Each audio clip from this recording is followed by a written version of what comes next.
Good afternoon, ladies and gentlemen. Good to see you all. I've just had the honor of opening the meeting of the foreign ministers of the G20 and other invited countries, as well as heads of various international organizations. I had occasion thereafter to have bilaterals with a number of foreign ministers from India, from Saudi Arabia, from China, as well as from Russia. And we had very good bilateral discussions, and all of them expressed a great deal of support for South Africa's hosting of the G20, and they want to be as supportive as they possibly can, and have also embraced our priorities, which they are in great support of.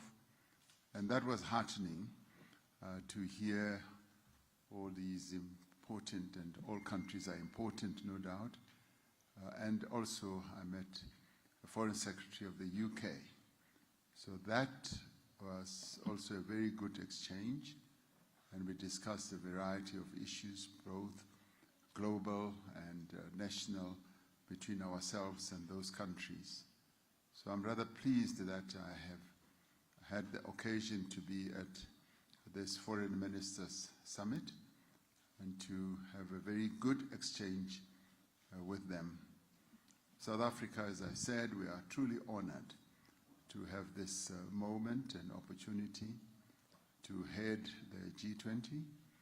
And we are also very pleased to be in a troika with Brazil and the United States, as we have taken over from Brazil and will execute our responsibilities during the course of the year. As you know, there will be more than 100 meetings that will be taking place through the length and the breadth of South Africa, and culminating with the Leaders' Summit, which will be held here in Johannesburg. And thereafter, we will have the pleasure of handing over to the United States of America, who will then take over the presidency of the G20, and we will continue working with them as part of the Troika, as the previous presidency of the G20 also becomes part of the Troika, and the incoming one, the following year, also becomes part of the Troika.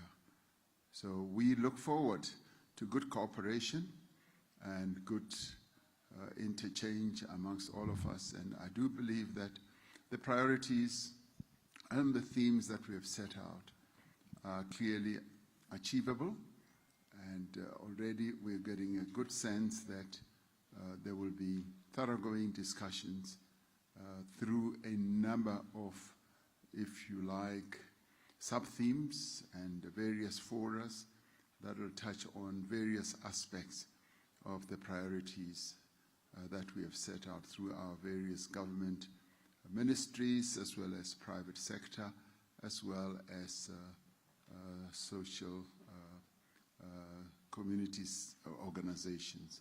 So we gung-ho as South Africa, we're raring to go, and this has been a really good start. There have been other meetings in other parts of the country, touching on labor and a whole number of other issues.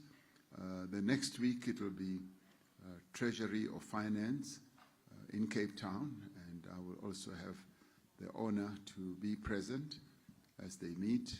So the ball is rolling. The G20 machinery is now underway, and as South Africa, we've been participating in all of them throughout the various years that we've been part of the G20, and this year we are president of the G20 process, and we are rather pleased with that. Yesterday, we were meant to present the budget of our own country to our parliament, and discussions that ensued prior to that presentation in both the leaders of the Government of National Unity and also Cabinet gave a clear indication that some of the proposals that were being put forward would not be favorably accepted, and Cabinet then felt that we should postpone the presentation of the budget. Now, we are in a government of unity system now, and in the end, no one party can be able to truly impose anything without much negotiation and discussion. And being in a government of national unity, by definition, means that you've got to work with others. You've got to take others along. You've got to build consensus. And we've got to ensure that we do indeed forge a unity. And in the end, that came to fruition. And that, in many ways, should not be seen as a crisis. Other people have described this or characterized this as a crisis. Budgets in many countries are possibly the most important event that happens. Even in your more mature democracies, they often have budget hiccups. They often have budget mini crises, which they are then compelled to sit back and resolve and find and build consensus. And that, what happened yesterday, is in many ways the maturation of our own democracy. And some people have said that this is democracy at work, and I would tend to agree. And there are many lessons that all of us would have learned about the process that ensued yesterday. So one can distinguish that between the form in which everything happened and also the substance of what was going to be presented to the nation. With regard to the form, many lessons that we would have learned, and if anyone were to get terrified, I would say there's no fatality. This is not a fatal fallout. The Government of National Unity is sustaining this. It will continue working, and we are going to go back to the drawing board and find one another. We've been through a number of other near crises that threatened the existence of the Government of National Unity. This is not one of those that will threaten the existence of the Government of National Unity. It is a hiccup that we are going to get over. And we've already set a date for the presentation of the budget on the 12th of March. Now, if you may want to scan the world, you'll find that in other countries, differences over budgets lead to the fall of governments. I can think of one, a recent one, Germany. They had a coalition government, as they call it, and they differed over the budget, and the government collapsed, and they're now having to go and hold elections. The same thing has happened in many other countries. In our own country, in municipalities, in metros, there are often real serious challenges over budgets. So budgets are moments when the actors become wide awake, and they want to be consulted and find consensus so that they can move their entities forward. And we are going to do precisely that. But what this moment also presents to us as South Africans is to raise the level of consciousness amongst all of us as South Africans about the substance of what the minister was going to present. The substance has to do with how we fund our priorities, where we find the money to fund our ambitions. And no Minister of Finance ever gets to a point where they will just willy-nilly raise taxes without getting to a point where they may believe that they have no other alternatives. And I have never met a person who wants to pay more taxes in our country and I guess in the world. So nobody wants to pay more taxes. But this moment also presents us with an issue frontally that we need to confront, the trade-offs that we have to embrace. Right now, we've got limited revenue limits. Our revenue, as it stands, is not able to fund every priority, every ambition that we have.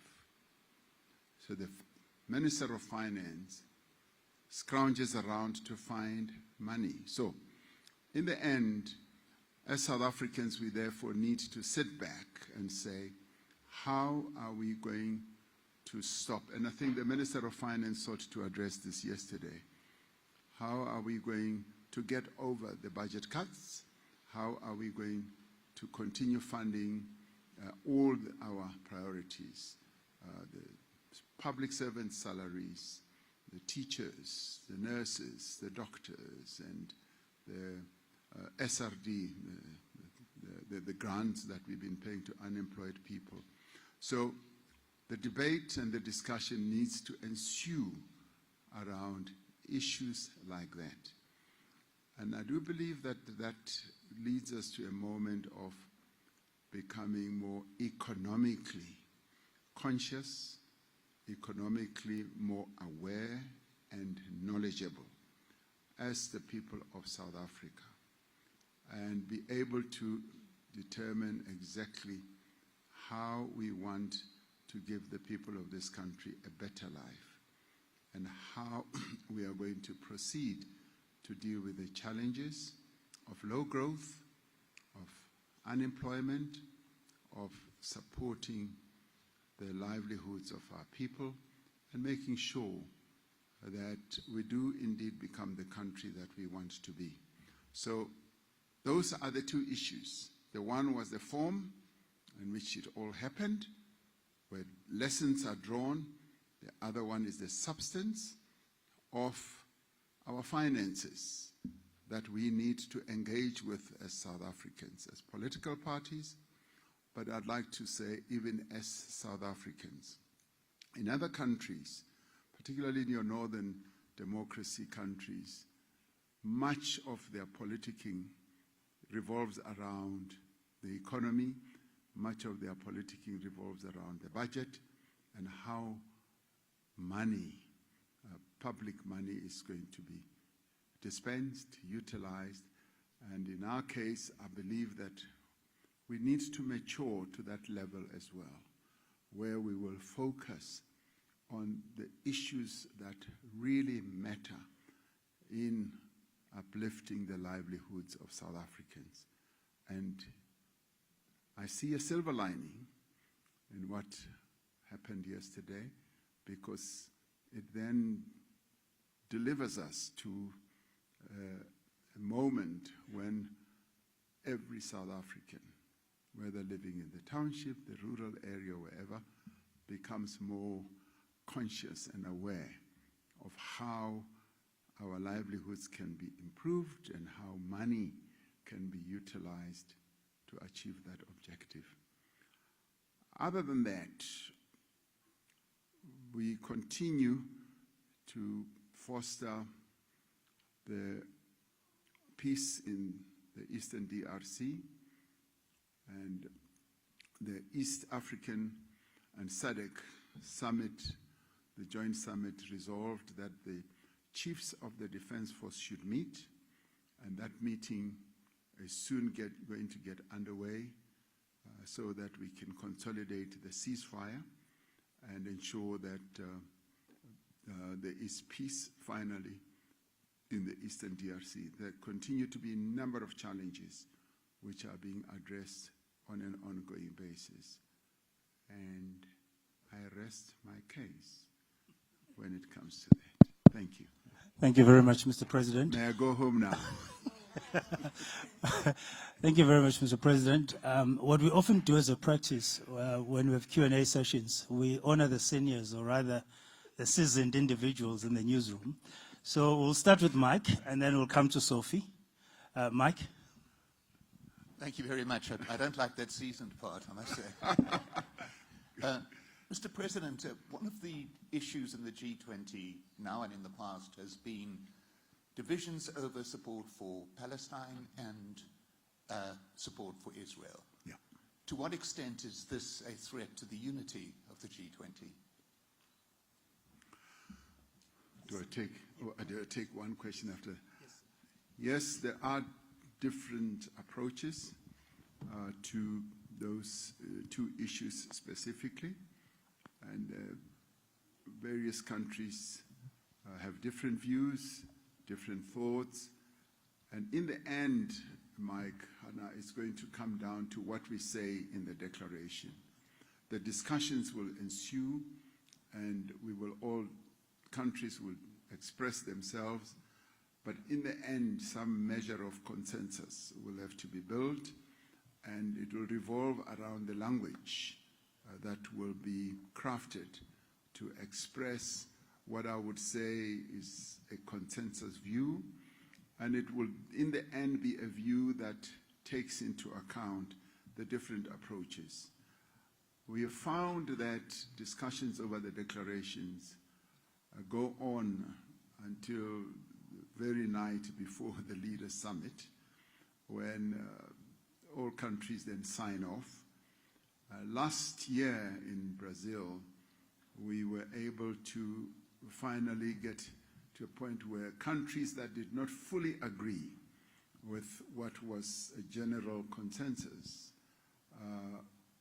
did stand out and say that they do not agree with this position, and they stated their view, and that was accepted. But their disagreement in the end did not lead to the adoption of the declaration. And I did think that that was a very good precedent and a very good precursor of what South Africa's G20 presidency would be. So I do expect that views in the end around those two issues will coalesce, and as they coalesce, proper language will be crafted, and once crafted, those who may feel strongly still that they do not buy into what is emerging as a consensus will state their positions, but that would then enable us to move forward with whatever declaration that will have been crafted. Thank you. Sophie?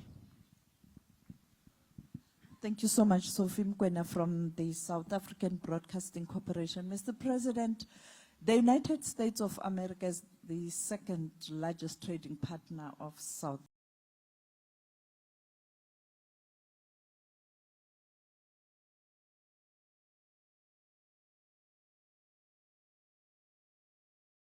state not attending this summit. Yes, the US is represented by the official from the embassy. How far are you in trying to reach out to President Trump directly, not with envoys, to try and iron out this? We saw him engaging President Vladimir Putin of the Russian Federation on a burning issue of Ukraine. When are you going to do that, or how do you hope to manage this? And finally, you spoke about peace and security when you were addressing ministers. You just touched on the DRC. Have you been able to reach out to President Kagame after that smallanyana thing? Thank you.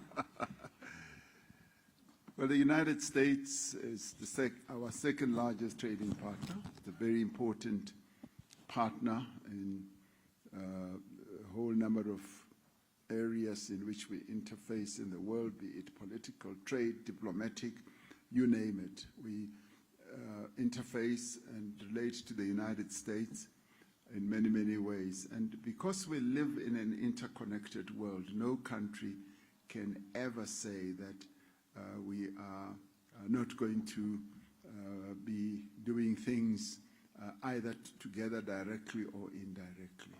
So in our case, we are committed to having a good relationship with the United States, and we do relate to them in a number of ways. And what has ensued now with the Secretary of State not attending is in the end not a train smash, because the United States is still represented here, and they are part of the G20, and the discussions that will take place here are discussions that they are going to be part and parcel of. So this is not a boycott. This can be ascribed to a whole number of reasons, which he has stated, which we note. And we have resolved that we will, in the diplomatic process, be able to have those matters discussed, to have those matters dealt with, so that we are able to iron out wrinkles that may have appeared in our relationship. So they being an important player in our economy, and we also being an important player in the economy, because many companies from South Africa do invest there. And we may be a small little pimple, but we do sell stuff to them which they find very important. So we are in many ways joined, and perhaps joined at the hip. So we will continue to find ways, avenues and means through which we can continue relating to each other, despite whatever may appear as differences. And may I add that as we relate to many countries in the world, we often find that we may not agree on everything, but we always find a way of relating to each other. And similarly now with the United States, we may not agree on a number of issues, but we want, in the spirit of diplomacy, in the spirit of promoting good relations, we want to be able to have an exchange with them.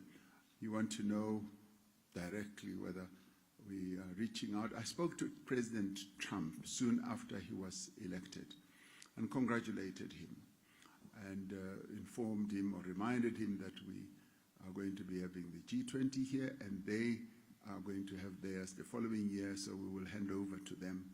And we spoke a bit about that. We also spoke about a number of South Africans who he holds in high regard, particularly in the golfing field, and he being a better golfer than I am, he said, well, then maybe when I come, we should play golf together.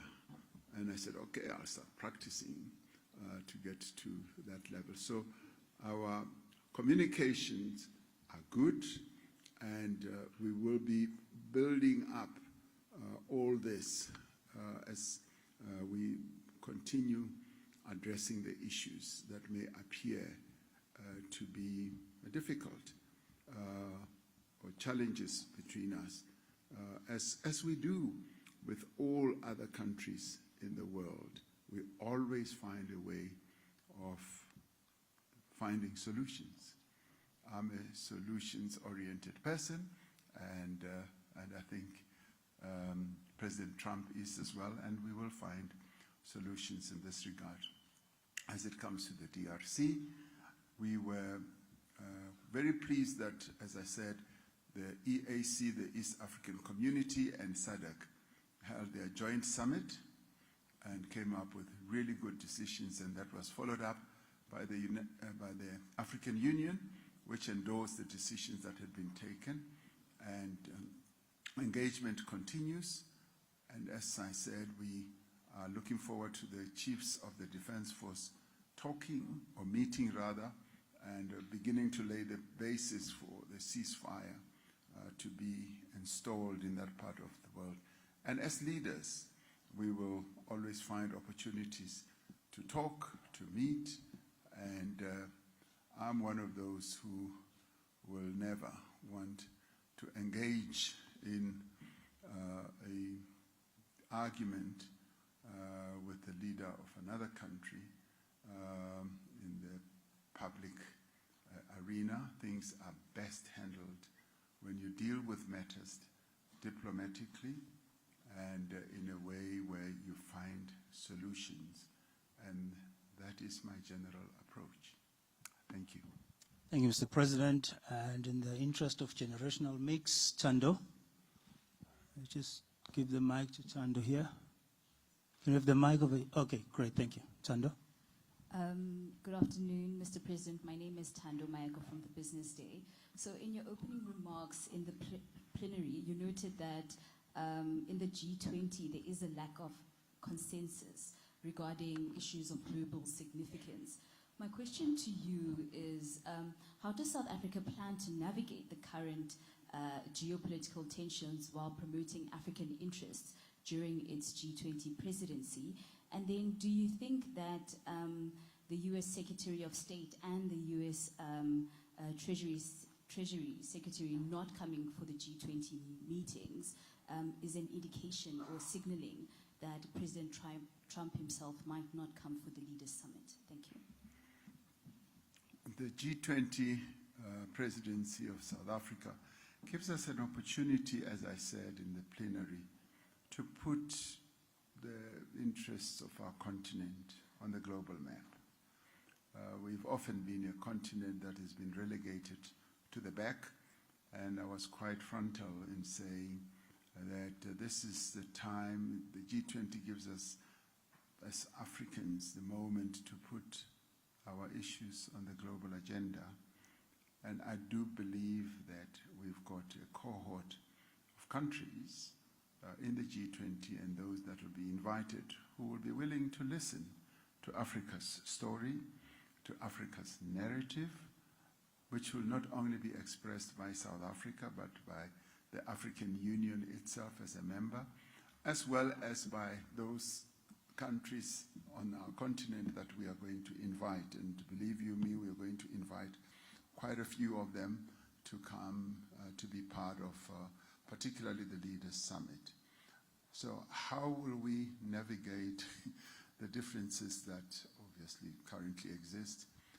We will, by force of our own argument, be able to put those issues on a global map and be convincing, and try be as convincing as possible, because I do believe that we have a powerful story to tell on a number of issues, be it disaster. We are the countries in Africa, the majority of us, particularly in the south and also in the north, who are suffering from what we did not cause, climate change. And our story needs to be heard. That in dealing with climate change, we do need to get those countries that were more directly responsible for generating the climate change that many of us are suffering from now, to do something positive, to enable us to deal with the damage of the climate change that we're suffering from when it comes to financing, debt servicing costs. Secretary General of the United Nations say, lower income countries or developing economy countries are paying up to 8 times, sometimes even much more for their debt. We do need that story to be put on the global agenda so that something must be done. And similarly, when it comes to having to deal with financing recovery following disasters. And we want the issue of equality to be addressed, because we live in a very unequal world, not only within countries, but also at a global level. So we believe that we have a powerful story, a very powerful story to put to the world, and we hope that there will be coalescence, consensus rather, that will be built, and we will then be able to find common solutions. And we are hoping and do believe as South Africa that we've got a really good, potent story to put forward to the world. Your second question was about...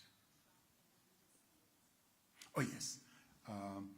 Yes, we've been told that, and he isn't here, the Secretary of State is not here, and we've also heard that the Secretary of the Treasury is very busy in Washington and all that, and we accept that. That is their choice. I mean, they have the freedom to choose.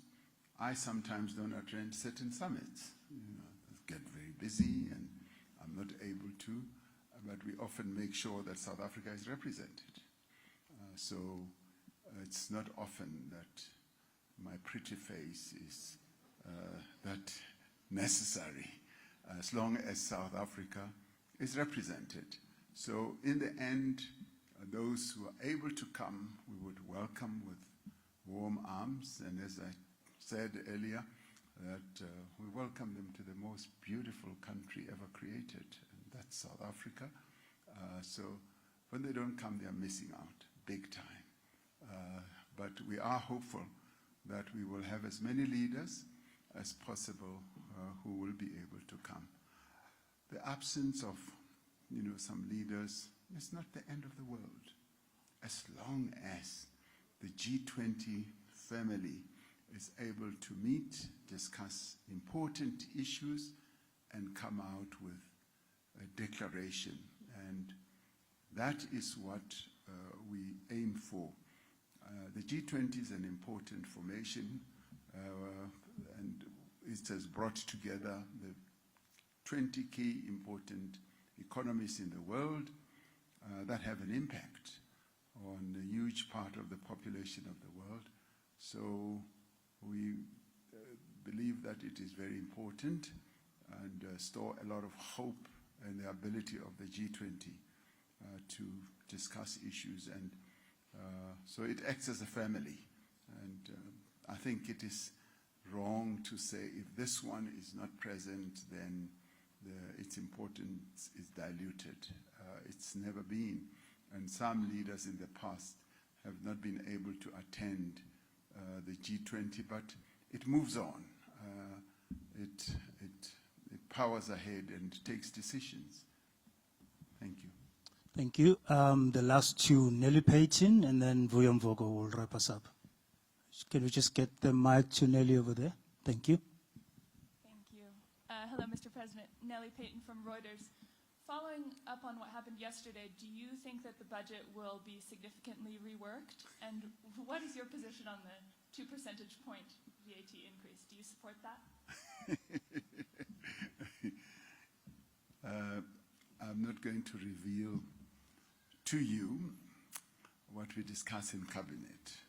So I took an oath that talks to that. The budget clearly is going to be reviewed. That is going to be the process that we follow.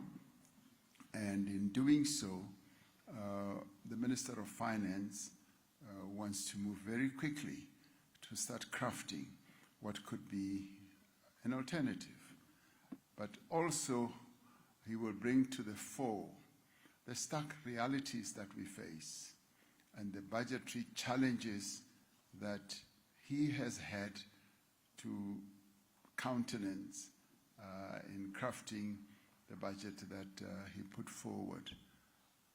Everyone, I think, has said he has a very tight rope to walk. And in presenting that budget, he was trying to find some leeway to be able to support our ambitions, but at the same time to ensure that it becomes a budget that will support growth, but also support the livelihoods of South Africans. So yes, it will be re-looked at and it will be presented. And the joy and the good thing about it all is that South Africans will be able to see, as they now have seen what he was going to present, they'll now be able to see the slight differences, and I'm sure there will be, as the minister tries to straddle having an increase in VAT and not having an increase, and how his finances are going to stack up. Thank you. Mr. President, the stark realities, as you call them, were known ahead of yesterday's unprecedented dramatic events in Parliament. But it did seem yesterday that deeper conversations were not held, certainly not among the members of the Government of National Unity, especially when it comes to controversial aspects such as VAT, which clearly from what some of your partners said were hidden. Now, you all knew that you were going on, or you were on uncharted waters. Hence, before you delivered your State of the Nation address, you had to call a special cabinet briefing where you had to appraise your partners on what you were going to say. Now, people are reading all sorts of things into this, including that perhaps there was no leadership where it matters ahead of the tabling of the budget. That, or at the very least, some people were tardy. Others are reading into this a retaliation on the part of your partner, the DA, on the back of your Expropriation Act, your Bella Act, and the NHI.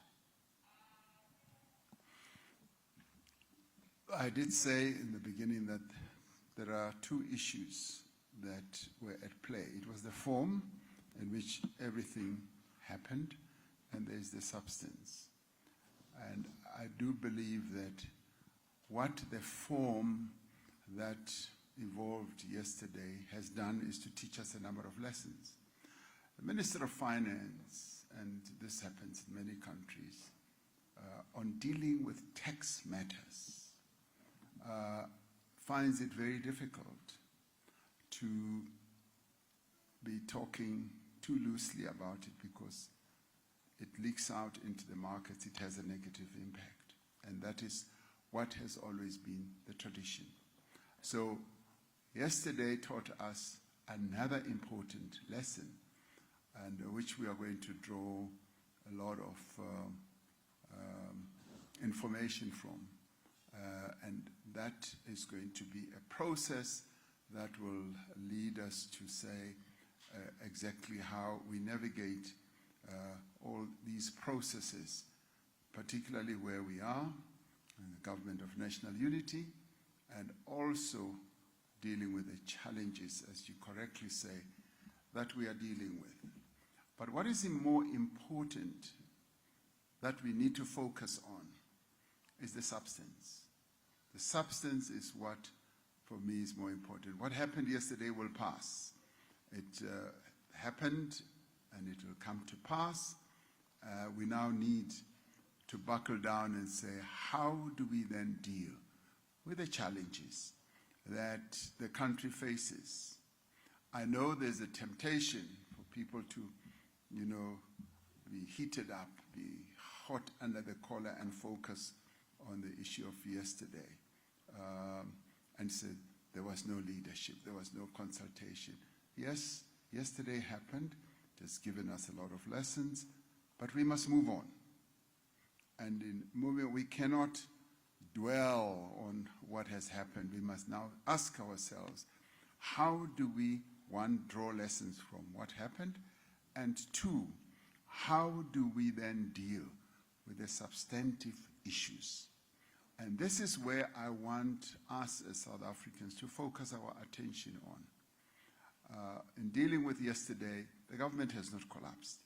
The Government of National Unity has not collapsed. We're drawing a lot of lessons from what happened. Was it a process of hitting back? I do not see it as a revenge act by anyone. And if anything, it's been how a collective, if you like, a unity government should function. And we must also see what happens in other countries In other countries, there are bun fights, major bun fights over budgetary issues. And yesterday we had the mishap that happened. It's happened, we're drawing lessons from that, we move on. And the direction I want us to move on in is to say, how do we then deal with the substantive issues of funding our ambitions? And we've got great ambitions, and having to countenance the fact that we've got limited resources. How do we fund those? And quite often when you have to fund your ambitions, it's either you tax or you borrow. And that's how governments draw resources from their own taxation processes, or they go and borrow. And in doing so, you then have to deal with all the other ramifications that have to do with the two. So the issue that came up was the concern about the ramifications of, or the consequences of having an increase in VAT. We therefore need to pause and say, how do we then move forward in dealing with the substantive issues? So this is what I want South Africans to now do. Our level of consciousness and awareness about our national budget now needs to be heightened. What this will also help with is that we will now also begin to focus not only on the national budget, but also on the provincial budgets. And also focus on how money is used, what is deployed for. And even go further and look at our local government budgets. So I do believe that this is an important moment, and I see a bit of a silver lining with all this, that our economic maturity and consciousness will be heightened as South Africans. Thank you. Thank you very much, Mr. President. Colleagues, that concludes our session. Mr. President, you may take leave of us. Thank you. You want me to go home? And thank you very much. Thank you, guys.